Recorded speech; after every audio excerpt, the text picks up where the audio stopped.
Hi everyone. Thanks ever so much for all your great feedback on my new website and also for your interest in the Smart Chalkbag. So as you know, I had the final proofs to check out last week. So we've made a few little tweaks and changes and then that's just being finalised now and they should be ready in a few weeks' time. Thanks to those of you who already pre-ordered it as well. And yeah, I will get those out to you as soon as possible. And that also means that you've got the pick of the actual chalk bags there. So let me know what colours you like and what styles. What I wanted to do today is just give you a bit of a tour through the chalk bag and talk about the idea. So it's based on kind of the last 15 years or so of my coaching practice with climbers, and how I've adapted the sports psychology research to be more specific to climbers. So the idea is you have got a guide to your Smart Chalkbag, and that looks kind of like this. I think that's a mirror image. What we did as part of the edits was to collapse all the different versions into one just for the guide. But the big question that you've been asking is kind of, what's in the various parts of the chalk bag and how do the different versions differ? So the guide is like the overall, what the exercises are for your mental training package. It tells you in a bit more detail just kind of why they're important and gives you a brief overview of how to do them and also when to do them. So that's what's in the guide. The cards themselves, there are slightly different versions for trad, for sport. Bouldering is a little bit more different, and the competition ones I've got a couple of extra cards in. So the main differences between the packs are in the actual exercise cards that fit into your chalk bag. There are 4 slightly different versions of 4 exercises. And there are also up to 3 additional cards depending on which pack you've purchased. So the competition pack has the most additional cards in it because there's some quite specific things around competing that's in there.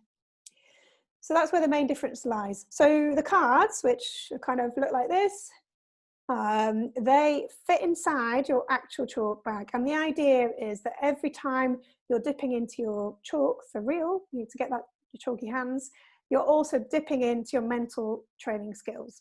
So it's to really try to hone that link down. And that's what I'm hoping is that as you start to incorporate these skills into your regular climbing practice, that every time you are dipping in for some chalk, you'll also be reminded to use those skills that you've been developing.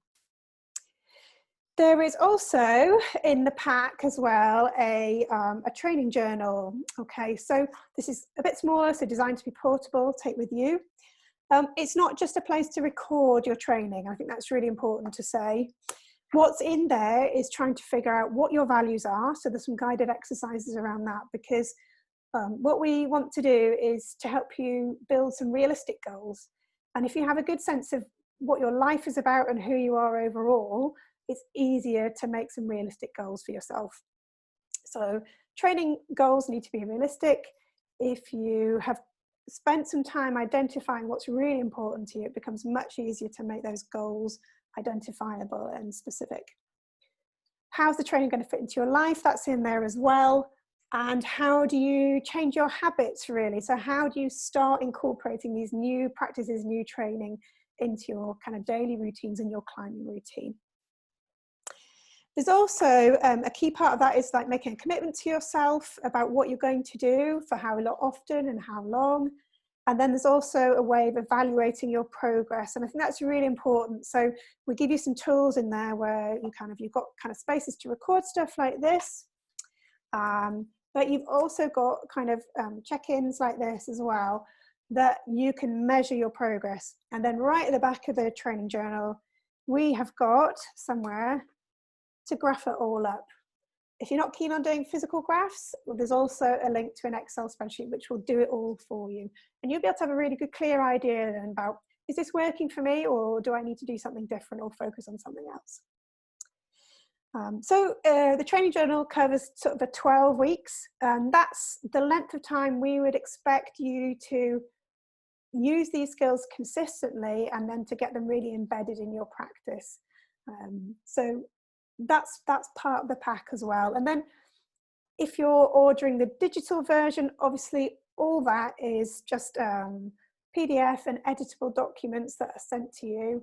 And what I would suggest is that you maybe just print out the actual cards that you want to take to the wall, but you could probably leave the guide on your laptop and so on. The other thing to say is, as part of the exercises, there are 6 audio files, and they're guided imagery or guided instructions on some of the exercises as well. So there are both links and QR codes there, so you can download to your phone, and it's just a link back to where we're storing all those audio files. I think I've covered everything. So the key thing that people are asking is, what's the difference between the different versions? The difference is the guide refers to all the exercises in there, so up to 17 exercises. A lot of them are very similar across the guides. There is some slightly different wording around for 4 of them. So for trad, sport, bouldering and competition. And then there are also up to 3 additional cards depending on the discipline as well. So that's where the key difference lies. I would say if you're not sure, go for the trad option, and you can always then maybe download the digital version of the other cards. Okay, that's everything I wanted to say today. So I'm looking forward to getting the final printed versions through really soon. It's likely that the digital version will be ready more quickly than that, just because we're just making the final edits now, and then that has to then go to the printers. It's also just worth saying that it is really important to me that we're not just generating products for the sake of it and giving people more stuff. So being really careful to just keep to the stuff that we know is useful and evidence-based. The chalk bags themselves are made by UK manufacturers, small-scale manufacturers, and they're made from recycled material. So I kind of like that we're repurposing something and not creating something new. And the printing, then we've used kind of eco options for printing, so to try and keep it just as low carbon as possible.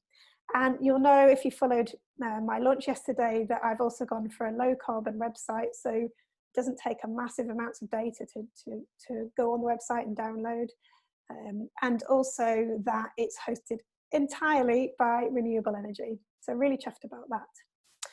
Any other questions, drop me a line, a message, a note in the comments. I'm really happy to chat to you. And it's important to me that you get the right thing for your needs. That's part of not being wasteful as well.